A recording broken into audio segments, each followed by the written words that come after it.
safinatul ya. Jadi seperti biasa, insya-Allah kalau sepanjang kelas ni macam biasalah, kalau tak dengar ataupun suara tak jelas dia terus bagi tahu. Dan kalau ada soalan ke apa, boleh boleh utarakan insya-Allah di akhir sesi nanti. InsyaAllah hari ini kita akan sambung lagi pada bab syurutul qudwah. Pada bab syurutul qudwah, syarat orang makmum itu mengikuti imam. Jadi semalam kalau tak silap kita dah baca dulu. So hari ini kita akan insyaAllah cuba habiskan. Kita ada okay.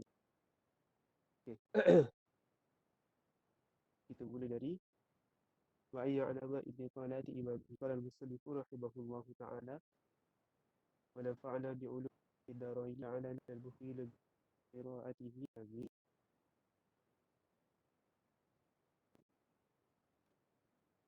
Wa ayya alama intiqalati imam.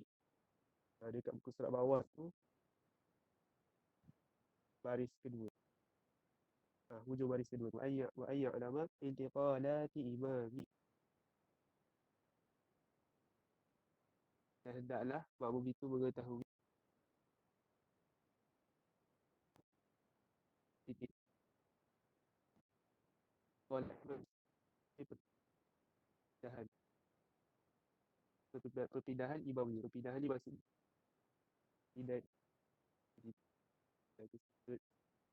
sujud ke duduk atau di sujud. Jadi di antara syarat syarat sah qudwah, syarat sah menjadi makmum dah hendaklah makmum itu dia mengetahui perpindahan ataupun pergerakan imam tu. Imam tu akan bila imam tu akan takbir, makmum tu tahu. Imam tu rukuk dia tahu, sujud dia tahu. Jadi macam mana nak tahu tu? Jadi sama ada dengan cara si makmum itu melihat, dilihat kemudian dia tahu apa yang dilakukan oleh imam, ataupun dia mendengar. Apa dia mendengar? Bagi takbir Allahu Akbar. Jadi dia tahu apa yang dilakukan oleh imam. Jadi dengan cara melihat tu, tak kisahlah lihat tu dia melihat pada direct dia lihat imam tu kan. So, imam tu rukuk, so makmum tu nampak imam tu rukuk, so makmum tu pun rukuk.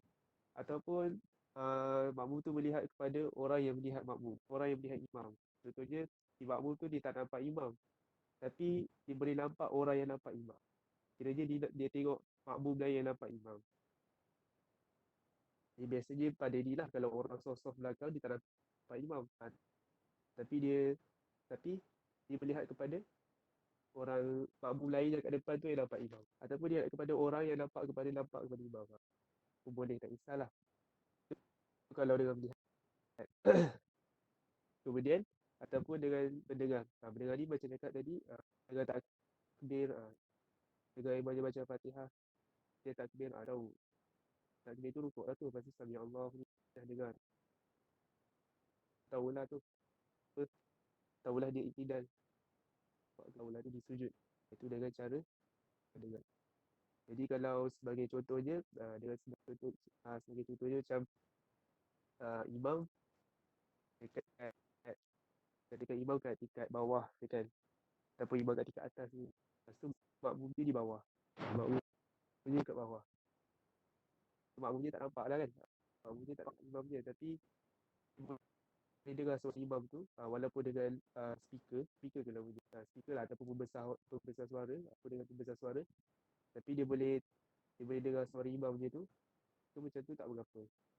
Lagi mana dengan syarat ada jalan yang menghubungkan tempat makmum itu dengan tempat imam itu.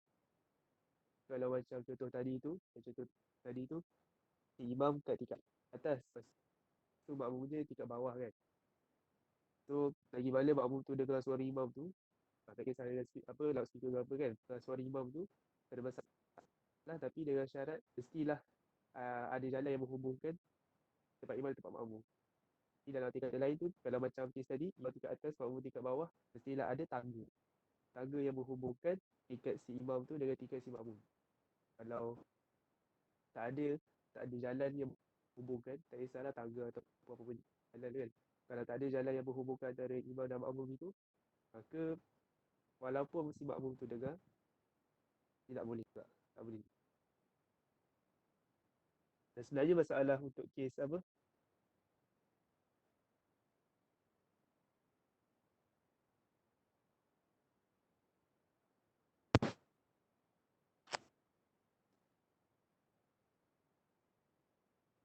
Bismillah, bismillah. Minta maaf Ana sebenarnya Ana terlupa nak ni. Ana apa? Biasanya Ana ni. Biasanya Ana apa? Tak sebab Ana pakai earphone. So bila earphone Ana lupa nak dekatkan mic dengan Ana punya ni.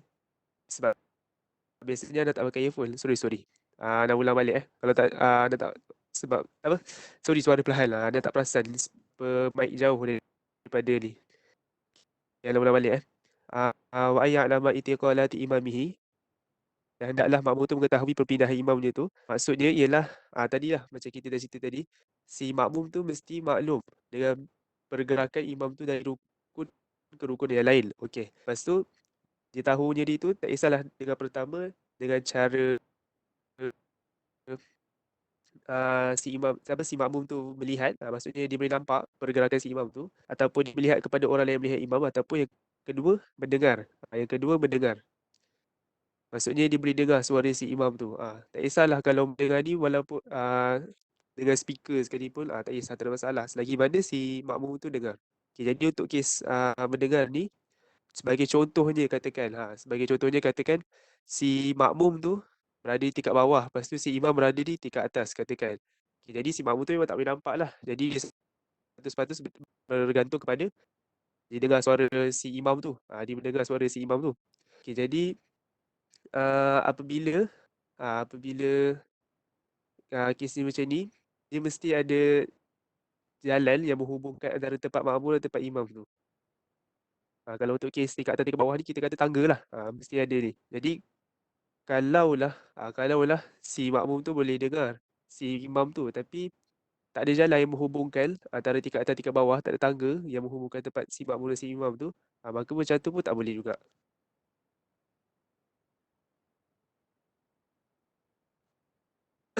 Okey. Okey, jadi kes lain pula kan. Katakan ketika apa? Ketika si makmum solat, ni untuk kes mendengar juga ni. Ketika time tu tengah jemaah. Time tu tengah jemaah. Jadi ketika tengah jemaah tu, ah, si imam tu tingkat atas, lepas tu si makmum tingkat bawah. Lepas tu ada jalan berhubung, tak ada masalah.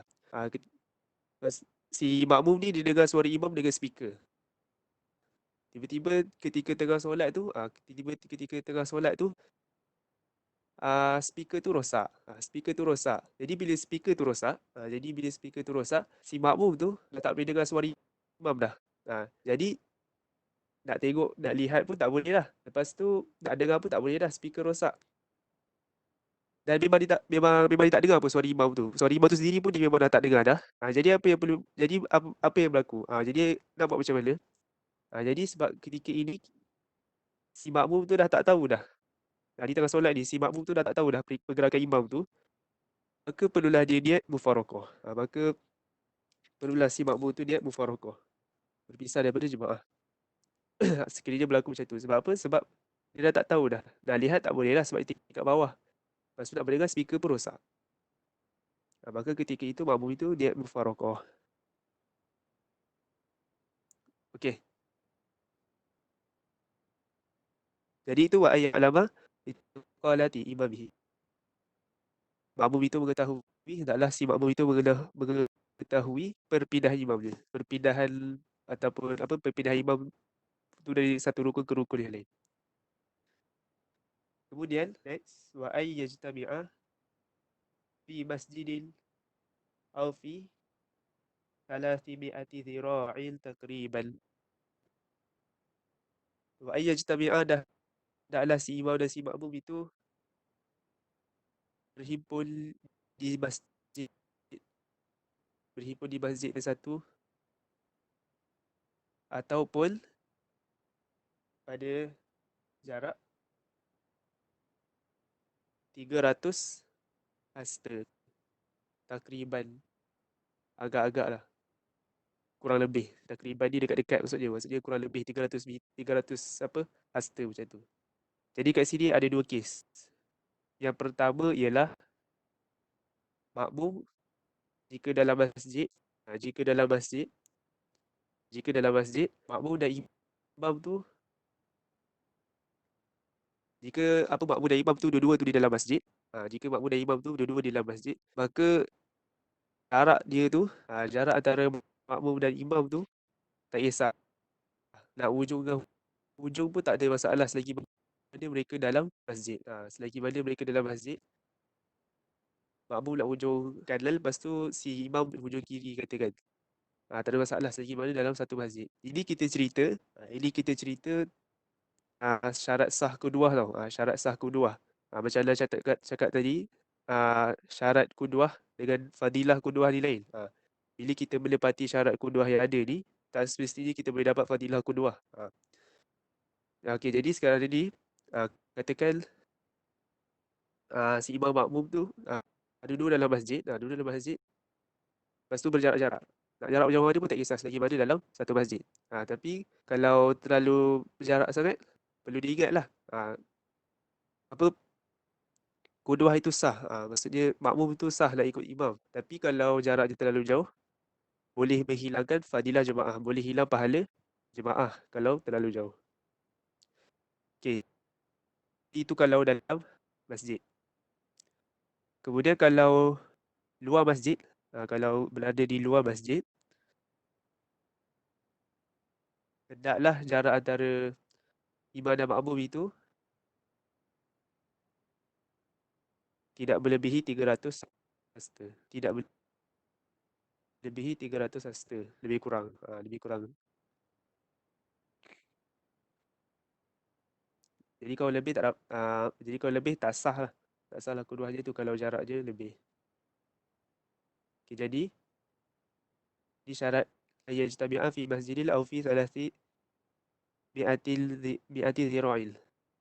Hendaklah berkumpul imam dan makmum dalam masjid, ataupun jika di luar masjid, tidak lebih daripada jarak lebih kurang 300 hasta. Kemudian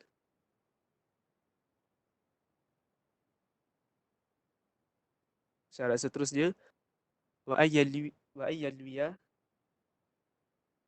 al-qudwata awil jama'ata. Wa ayyanwiya al-qudwata awil jama'ata. Hendaklah si mabuk itu niat mengikuti imam ataupun niat jemaah. Hendaklah si makmum itu niat mengikuti imam ataupun niat jemaah. Kalaulah seorang tu solat dia mengikuti imam, akan tetapi dia tidak niat nak mengikuti imam tu, ataupun dia tidak niat berjemaah, ini pada makmum tau. Ini pada makmum. Imam lain. Jadi kalau seorang makmum tu dia solat, dia mengikuti imam tapi dia tidak niat jemaah ataupun dia tidak niat mengikuti imam, maka batal solat dia. Maka batal. Tidak sah jemaah dia. Ini berbezalah kalau seseorang tu kebetulan pergerakan dia sama dengan pergerakan orang sebelah kan. Tak ada niat nak ikut pun. Tapi kebetulan pula pergerakan dia ni macam dia tengah ikut orang sebelah. Biasanya time orang solat sunat lah kan. Lepas solat, lepas tu solat sunat kan. Kan kadang-kadang ada orang pergerakan kebetulan. Nampak pergerakan orang ni macam macam tengah ikut orang sebelah dia ni, macam tengah jadi makmum orang sebelah dia ni. Pergerakan dia kebetulan. Tapi itu dia memang tak lihat. Itu memang dia tak nak ikut orang sebelah dia tu, tak apalah. Yang tak boleh je kalau dia memang mengikuti pun. Memang dia ikut pun. Maksudnya memang dia jadi makmum orang pun. Tapi dia tak lihat nak jadi makmum. Ataupun dia tak lihat mengikuti imam. Dia tidak lihat jemaah. Itu yang tak boleh. Kalau kebetulan nampak je macam ikut tapi dia tak ikut pun, masalah. Okey. Itu untuk syarat wa ayyalwiyal qudwata awil jama'ata. Berniat mengikuti imam ataupun jamaah, niat jamaah. Kemudian syarat seterusnya, wa ayyatawafaqa nazbu salatihima wa ayyatawafaqa nazbu salatihima. Terjemahannya, hendaklah sama irama solat. Hendaklah sama irama solat keduanya antara imam dan makmum. Hendaklah sama irama solat di antara irama solat imam dan makmum tu. Maksud sama irama ni macam mana? Alah bagi contoh solat yang tak sama irama. Seperti contohnya macam makmum dia nak solat makmum dia nak solat Zuhur. Tapi si imam dia tu nak solat gerhana matahari, katakan. Jadi kan iramanya tu kan tak sama. Maksudnya kan pada solat gerhana matahari tu, kan dia kena ada 2 kali rukuk, betul tak? Jadi kan irama solat tak sama dengan solat Zuhur tu, solat Zuhur lain. Maka itu maksud irama dia tak sama. Kalau macam contoh solat Zuhur dengan Qobliyah Zuhur. Solat Zuhur dengan apa-apalah kan. Solat Maghrib dengan Qobliyah Maghrib, itu samalah tu. Rakaat memang berbeza. Tapi irama dia tu sama. Kita bagi apa? Tak tahu nak terjemah lebih tepat macam mana. Dah cari kalau nak tengok kat YouTube, kalau nak tengok orang ceramah, dia terjemah ni irama. So boleh nampak kan, boleh faham kan maksud dia. Dia punya irama solat tu, kalau berbeza, maka tak boleh. Contoh lain irama yang berbeza macam solat maghrib atau apa-apa solat fardu lah. Apa-apa solat fardu dengan solat jenazah katakan. Maka kan irama dia lain. Kan lain dia punya tu. Solat jenazah takbir 4. Tapi solat kalau macam solat fardu ke apa, lain. Tu. Itu contoh solat-solat yang iramanya berbeza. Maka tak boleh lah. Maka bila kita nak solat berjemaah ni, dah irama solatnya sama. Perlulah irama solatnya sama.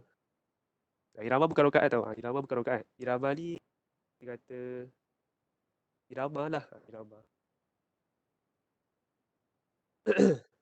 Jadi itu untuk syarat wa ayyatawafaqa nazmu salatayhima. Wa ayyatawafaqa nazmu salatayhima. Sama irama solat keduanya. Kemudian kita pergi kepada syarat seterusnya.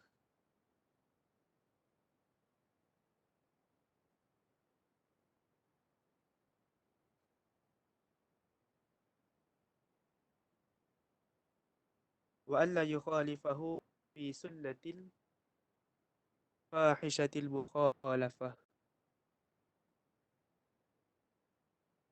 Wa alla yukhalifahu fi sunnatil fahishatil mukhalafah. Dan hendaklah ataupun jangan si makmum itu berbeza dengan imam dia dengan perbezaan yang sangat-sangat. Fahishatil mukhalafah ni perbezaan yang kita sangat-sangat berbeza ataupun perbezaan yang kita kata ketara ataupun obvious. Ataupun boleh kata perbezaan tu sehingga menampakkan buruk pada melakukan perkara sunat. Ulang balik. Jangan si makmum itu berbeza dengan imam dengan perbezaan yang ketara ataupun perbezaan sangat-sangat pada melakukan perkara sunnah. Pada melakukan perkara sunat. Jadi berbeza tu tak kisahlah sama ada si imam tu buat, lepas tu makmum tu tak buat. Ataupun si imam tu tak buat, lepas tu makmum tu pergi buat. Tak kisahlah. Sebagai contohnya, contoh perbezaan sunat yang fahishatil mukhalafah ni, apabila imam katakan dia baca dia baca ayat sejadah katakan. Jadi si imam tu dia turun sujud, sejadah, dia turun sujud tilawah. Maka sujud tilawah ni kan sunat je kan. Jadi si imam ni turun sujud tilawah. Kemudian si makmum tu dia tak sujud tilawah. Imam pergi sujud tilawah, si makmum tu dia tak sujud tilawah. Itu contohlah. Itu contoh sunat yang fahishatil mukhalafah.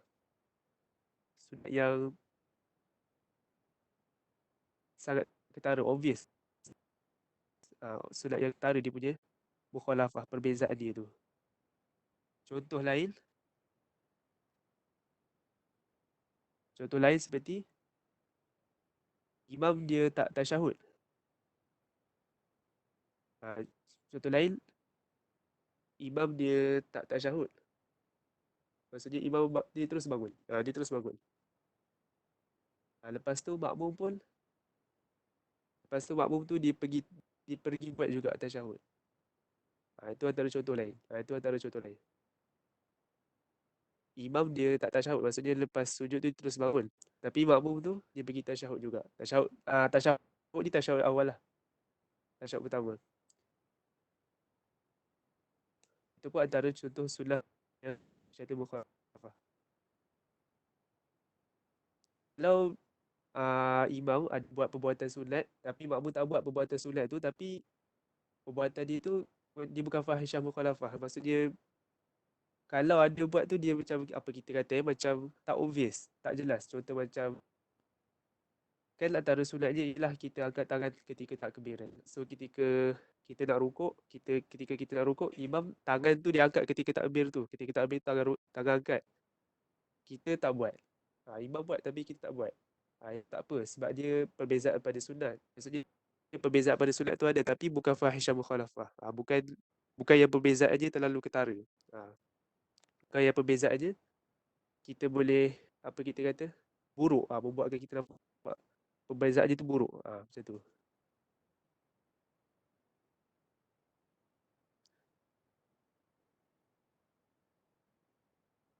Jadi itu untuk wa alla yukhalifahu fi sunnatil fahishatil mukhalafah.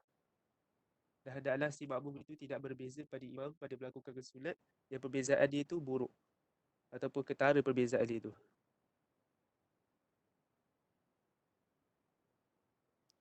Okey, ni tambahan. Ni tambahan. Jika imam tak kunut,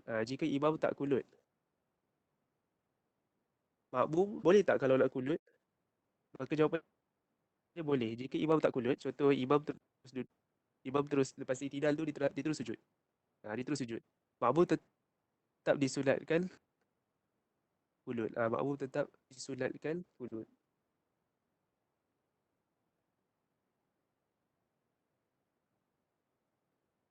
Ini tambahan je lah. Sebab bila ketika kita dah itidal tu, kita dah memang berdiri dah. Kita tinggal nak kunut je. Berbeza kalau macam tasyahud tadi.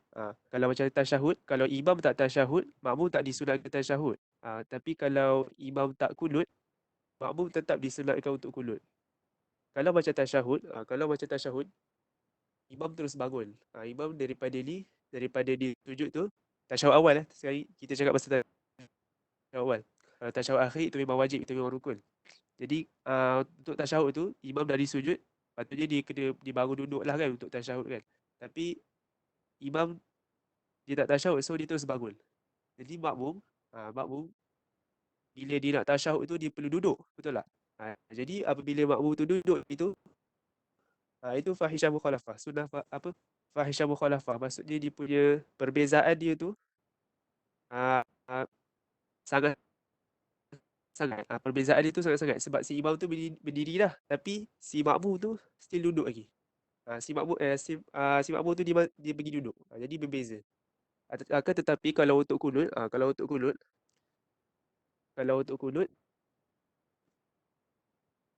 jadi imam itidal dia berdiri, dia itidal. Kemudian imam terus sujud, betul tak?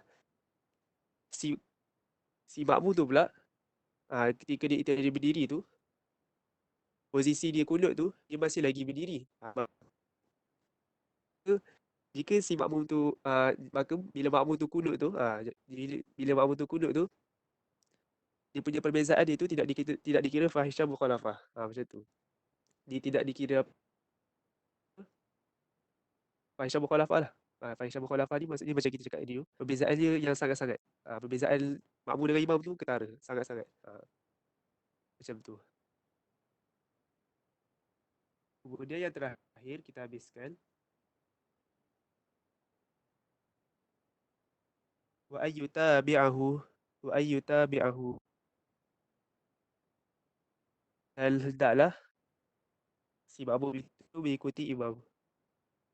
Dan hendaklah si makmum itu mengikuti imam pada 3 benda. Pada apa? Fil makan, pada tempat, kemudian al-af'al, perbuatan, al-ihram, takbiratul, mengikuti maksudnya biar imam dulu yang buat, kita baru ikut dia. Jadi kita buat dulu, lepas tu baru imam. Tu maksudnya.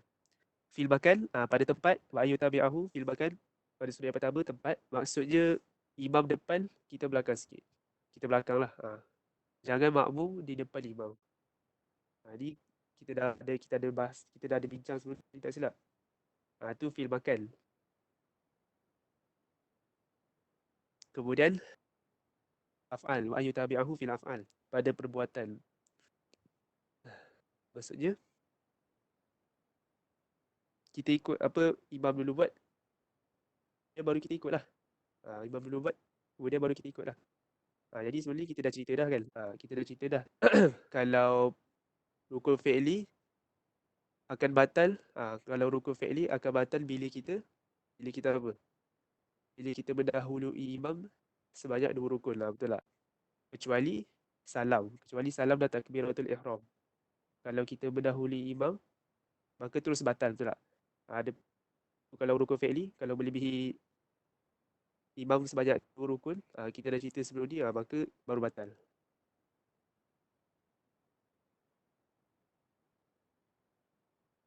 Okay, jadi ringkas dia, wa ayu tabi'ahu, mengikuti imam tu pada 3 tempat: fil makan, fil af'al, fil ihram. Mengikuti imam pada tempat dengan maksud imam di hadapan, kita di belakang. Fil af'al, pada rukun-rukun tu tadi, kita dah cerita tadi. Kemudian pada al-ihram, pada takbiratul ihram. Jadi kalau fil makan, kalau kita berada di hadapan imam, makmum yang berada di hadapan imam, maka batal solatnya. Kemudian kalau pada al-af'al, maka kalau makmum itu melebihi imam sebanyak 2 rukun, maka batal, kecuali salam. Salam kalau si makmum itu melebihi imam, maka terus batal. Kemudian al-ihram, ada takbiratul ihram. Maka takbiratul ihram pun sama, kalau si makmum tu mendahului imam pada takbiratul ihram, makmum tu buat dulu takbiratul ihram tu baru imam, maka batal. Wallahu a'lamu bissawab. Okey, nak buka Q&A. Ada sesiapa yang nak bertanya ke? Maaf anda tak perasan suara anda perlahan sangat daripada awal tadi.